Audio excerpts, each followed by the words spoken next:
နိုင်ငံကိုတန်ဖိုးမထားတဲ့ပညာရေးကအလကားပညာရေးမတင်မဲနဲ့ဒီကောင်ကိုဒီတိုင်းထားတာမှတိုင်းကြီးကသုံးမရဘူးဒါပေမဲ့အများကြီးတော့ဖြည့်ဆည်းမှာမဟုတ်ဘူးအရှင်အင်္ဂုလိမာလာအင်္ဂုလိမာလာကိုဇလန်ထဲမှာအောင်ကြီးရွှေပါတယ်မှာလူမိုက်ကြီးလို့ရေးတယ်မာရန်ရက်ကန်ကစန်းစောရန်စိန်သမနိစ္စသစ္စကံလူမိုက်ကြီးတဲ့တခိုးကြီးတဲ့စားဒီလိုပြောတယ်အင်္ဂုလိမာလာဘွဲရဗျာဒီလူတွေထက်ပညာရေးမနေဘူးတက္ကသိုလ်ကြီးမှာတော်လုံးလို့မနာလိုခံရတဲ့ကျောင်းသားအင်မင်းပညာတွေတက်ပြီးပြီတဲ့ကျောင်းမှာအတော်ဆုံးကျောင်းသားဆရာအသိမှတ်ပြုဖို့ certificate ပေးဖို့ဆိုရင်တော့လက်ညှိုးတစ်ထောင်ဖြတ်ခဲ့ဝက်လက်မဲ့လိုချင်လို့လူတက်တဲ့လူကြီးဗျပညာတက်လူတက်သမားကြီး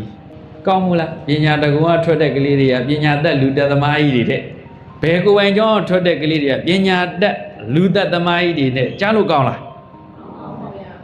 ကဲဘလို့ပညာရေးမျိုးကိုတိစောက်ချင်တယ်လေဘုံမအခုဒါပြောပြတာသမိုင်းတွေကနော်